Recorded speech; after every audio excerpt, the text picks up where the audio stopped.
It's a beautiful little island off the coast of Sierra Leone, okay? It's about the same size as Chicago. There's about 40,000 inhabitants on it in different regions across the island.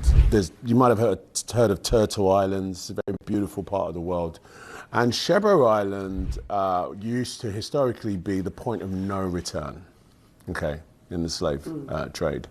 It was where England had their capital city of Sierra Leone. It was on the island in a city called Bont, which is still there.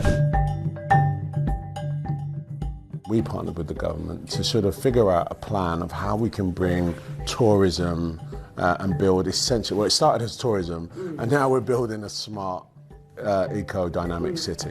And obviously, this is Sierra Leone. It's one of the poorest countries in the world. You know, investment isn't rushing through the door. Okay, so what we needed to do is understand how to package an investment opportunity around this beautiful island without destroying it, being climate conscious, being eco-conscious, and being conscious that there is a youth culture across Africa of the average age of about 20 that wants something. And that's what Shebo Island is. That's a very long-winded way of saying it's my retirement plan. Good for you. Idris Elba started acting in the early 1990s.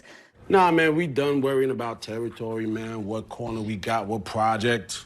Game ain't about that no more. It's about product. And he hit the big time in 2002 with his starring role in the HBO series The Wire. Nah, it's just business. I auditioned extensively over 4 weeks. I auditioned in New York. It was a tough gig to do. Alexa Fogel, an amazing casting director. She always had an eye for an amazing talent, and she gave me an opportunity to audition for it. But she told me, whatever you do, don't walk in there with your English accent. I mean, did you have to work on that American accent? Big time. Oh, yeah. Yeah? Yeah. I arrived in New York probably in 96. Yeah. Didn't get the wire until 2000 or 1999, and in that cusp. And during that time, I had auditioned for so many different things, yeah? Didn't get any of them.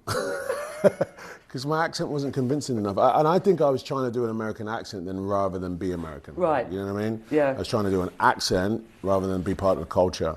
And then, you know, when I sort of ran out of money and was doing DJing, being a doorman, getting my driver's license at DMV, I started talking with an American accent very quickly. What was your experience of living in the States? For the most part, when I got there, it was really tough, really tough. That was a struggle. But it was a positive. I grew in confidence, you know. I went for a very tough time. I mean, at one point I was homeless, you know. It was a really tough time in America in my early years.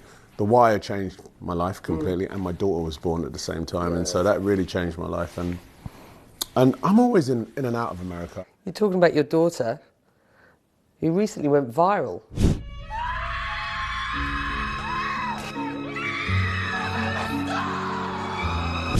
About 8 million views on TikTok, reacting to your Calvin Klein reacting? advert.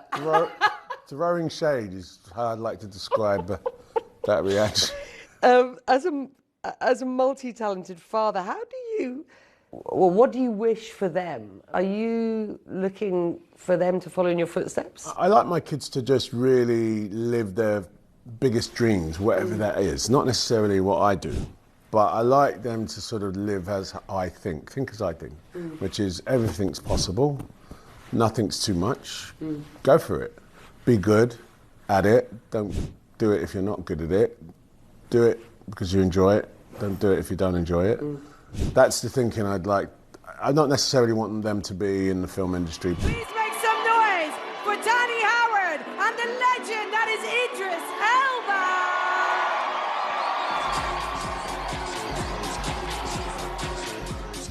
Big Driss. How'd you go from that to that? That's my DJ name. How'd you get? It is your DJ name. Well, was. Yeah. Why? Have you given up, or have you changed the name? Just Idris. Big Driss. What's wrong with Big Driss? Well, it looked weird on the flyers. Big Driss. Oh, stop, Idris. What, are you reinventing yourself? A little bit. Are you any good? Am I any good? I'm the best. Could you have made it? Have you done some big nights, for example, in IPP? I mean, I've been DJing since I was 14, Yeah. okay? And in the arena that I get to DJ, I've worked with Pete Tong, who's a friend, and he's a very harsh critic of DJs. Yeah. I've worked with him, I've worked with Danny Howard, I've worked with MK. I have worked with the best DJs in the world at a level that I suppose that I'm sort of worthy of. Yeah. I'm doing that English thing where we can't just say, yeah, man, I'm the best. I'm just what really do you mean? good at what I'm I so do. good. But no, I work hard at it. Yeah. I love it. Had it not been for, some, opportunities, some luck down the acting path, is it something you'd have liked to have done professionally, like full time? If I wasn't an actor, the answer is probably not. I would have done it as I've done it. I did pirate radio, or community radio, as they say. I did that for a while. I probably would have done that. Did you know what I would have been doing now? I would have been a teacher. Really? Yeah. I would have been a teacher. Teaching what? It wouldn't have been maths, I can tell you that. I would have been a teacher of life skills. Yeah. I think drama's probably where I would have ended up, but I think drama has a really interesting life coaching, cusp. Teaching.